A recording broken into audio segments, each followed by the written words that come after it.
Well, hello, friends. Mark Holmes here with my buddy Cowboy Joe Boo, and as always, thank you guys for watching, commenting, subscribing, and being part of the Joe Boo Sports Report. Without you guys, this literally does not work. Let's get open for business here, and let's wake up the football gods and say thank you, football gods, because Zeke Elliott is not going to be suspended for the altercation, if you want to call it that, in Vegas. And let me wish everybody out there a happy 4th of July, happy Independence Day for America. You know, everybody over in England, sorry about that, but you know, we just had to go our separate way.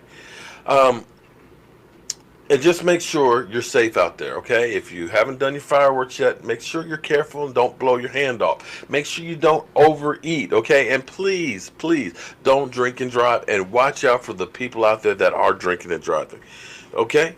And one other thing, let me say something here. You know, my motto on this channel is spread the mojo, okay? We're about talking about football, be it even if you have a different team that you like and stuff. But it's about real discussion. This is not about trash talk or hate or anything like that, unless we're talking about the Eagles. Not the Eagle fans now. We're talking about the Eagles themselves, the team, or the Giants, or the Redskins. We will talk and discuss those guys. But here at the Joe Boo Sports Report, I have no problem bringing people on. But there's a right way and a wrong way to get my attention. The right way is go ahead, send me a message or say, hey, Mark, like what you do. I'd like to have a discussion. I don't agree with you, but let's get together, have a debate about it. I got no problem with that. That's the right way to do it. But I'm guaranteeing you, you know the wrong way to get my attention, in which case you don't get my attention. But be that as it may, as we are sitting here having ate too much here for 4th of July, had too much to drink and things, can we dream about America's team going to the Super Bowl? Now that we know that we have our best player ready to rock and roll, who is free at last, thank God Almighty, he is free at last to be able to play. Are the Dallas Cowboys Super Bowl bound? Do we have enough talent on this team to make a run, a deep run, to get to the promised land? Well, we're going to go ahead and watch this clip from ESPN and see what they think.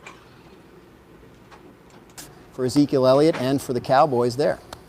Yeah, absolutely. Listen, as a veteran in the locker room, this is exactly the outcome that you wanted. You want all of your guys, all hands on deck, to be available. You know, this is an important year for everyone within the Dallas Cowboys organization, from the head coach on down. You ain't kidding about that one.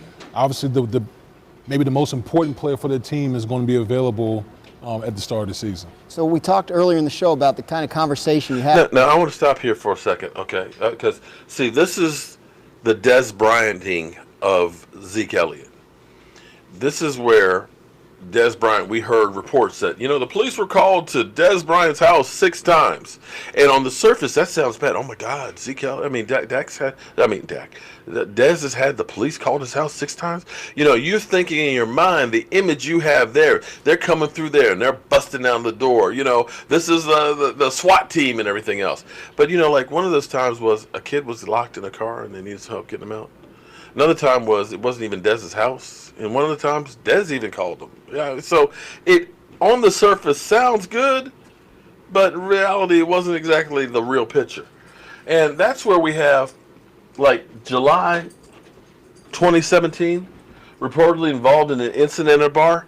That is true. He was supposedly involved in an incident, but it was a DJ who claimed that he beat him up and went on TMZ talking about Zeke Elliott and everything else, and allegedly went to the hospital. But there were witnesses that said, no, that didn't happen. Nothing happened.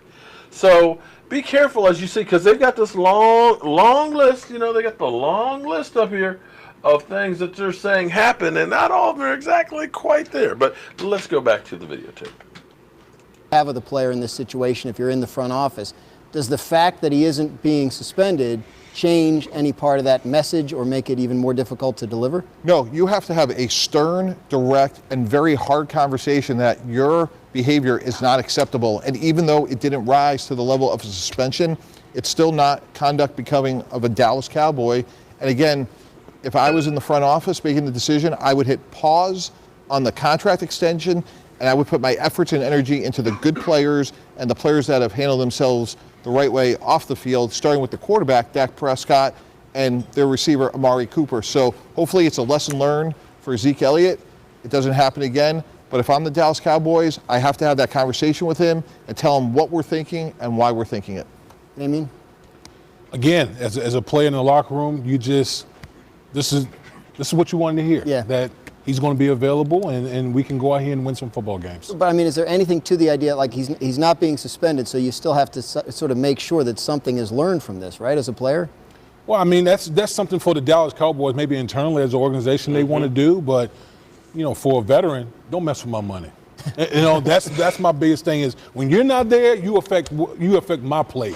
So let's stay on the straight and narrow so we can go out here and win some football Not games. that this necessarily ever happened to you, but do you think being called into the commissioner's office, even if it doesn't result in punishment, is enough to get the message across? It should be like a scared straight, you know? Like you got to fly all the way to New York to go talk to, Big Bag Roger Goodell. You would think like, okay, all right, maybe let me make sure I'm on the straight and narrow here. So hopefully Zeke Elliott has learned from this, and the Dallas Cowboys as an organization can move forward now. But I think that's the part that there's a lot of people in the NFL community that are surprised about, because that's what happened the last time 2 years ago. Right.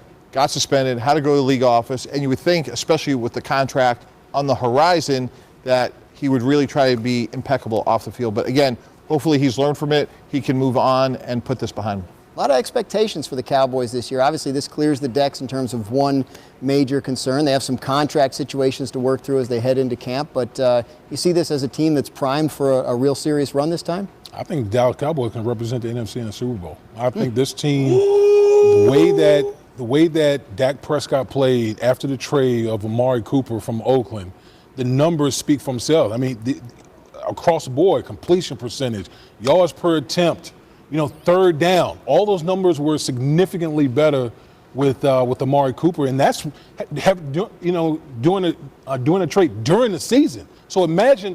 Now in the offseason, obviously you got a new offensive coordinator in Kellen Moore. We don't know how that's going to all work out, but you would think that he's going to accentuate all the different aspects of Dak's game. This offense, this team in general, to me, is one of the better teams in the National Football League. Only 3 teams in the league have won more games than the Cowboys have over the last 3 years. That's the Chiefs, the Patriots, and the Steelers. So that's pretty good company. Yeah, and again, I don't think Dak Prescott gets enough credit.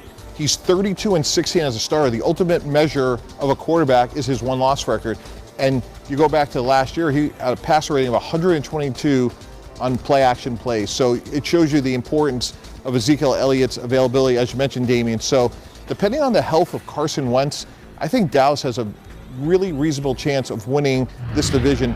Over the last couple of years, Philadelphia has done such a good job of having depth behind Wentz with Nick Foles. Foles isn't there anymore. Nate Sudfeld's going to be their presumptive backup quarterback. So Wentz has to overcome that issue. Can he stay healthy for 16 games? And you look at the way Dallas has built its team on both sides of the ball, that I think they'll be right there with Philly going down the stretch here. So the NFL has released a statement on this issue regarding Ezekiel Elliott, announcing that he won't be suspended, and it reads like this. Immediately following reports of an incident in Las Vegas in May involving Ezekiel Elliott of the Dallas Cowboys, the NFL conducted a comprehensive investigation that included interviews with multiple witnesses, including security personnel and others with direct involvement, as well as a review of documentary and other information. On Tuesday, as part of the review, NFL Commissioner Roger Goodell met with Mr. Elliott to reinforce the standards of conduct expected of him and the consequences for failing to meet those standards.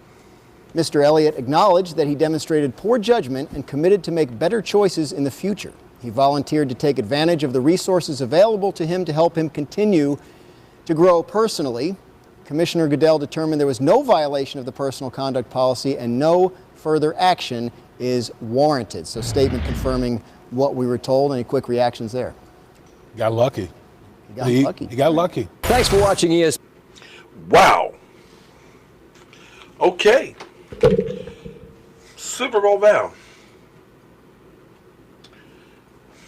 Here's the way I look at this team.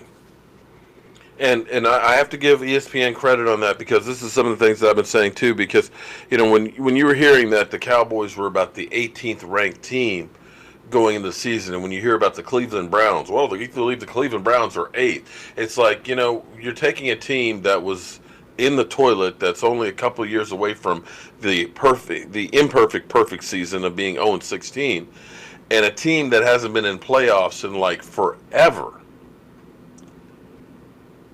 And when you were looking at that and saying that that team was better than a team that resurrected itself with Amari Cooper and went 7-2 down the stretch, getting to the playoffs, winning a playoff game, getting close to winning a second playoff game, a team that will be better on the offensive line because you're getting back a Travis Frederick, because you're going to have more experience with a Connor Williams, and that Zach Martin will have rehabbed his knee, that Tyron Smith is going into the offseason healthy, that you've got your bellwether running back, that you bring back a possession tight end where you're improving your tight end situation, where you've got a quarterback who started out in the toilet but came on with Amari Cooper. The fact that you have an Amari Cooper, a Randall Cobb out there, and then a blossoming Michael Gallup, you look at that offense and you can look and you see the talent that's been on there, the experience that's on there, and you also see the youth. And you say, that's as good on offense probably than anything that Tony Romo had ever done with the Cowboys. But on the flip side, you then start thinking about the defense that has been steadily improving since that abysmal 2013 season, that every year its rankings have been getting better and better and better and better, from 32nd to 19 to 17 to 13 to 8. And now looking to be a top 5 defense. We have not had both offense and defense together since the 90s. And you have to think that with Zeke Elliott not getting suspended, that this team is as good as anybody. I will take the roster that we have and put them up against the Eagles or anybody else and say, mano a mano, we can handle that team. Now, things happen on the football field. You can get a crazy call. You can get, the ball bounces the wrong way. There's shit that just happens that sometimes does not make sense. And sometimes the best team isn't the team that wins. Because to win a Super Bowl, you literally have to have everything go right. It's like lightning striking the same spot twice. It's like winning the lottery 2 times in a row. You need to stay healthy. You need the ball to go your way. You need a couple of breaks. You need to play people at the right time. It's damn near impossible to happen. But I feel that this team has the parts, has the pieces, has the mentality, has the youth to go on a run. We'll find out starting in 63 days, 39 minutes from now when the season starts, where that marathon, where that 16 games is the opportunity to prove that you belong as one of 12 teams fighting it out for that Lombardi trophy up there. I'm Mark Holmes, and have a happy and safe 4th of July.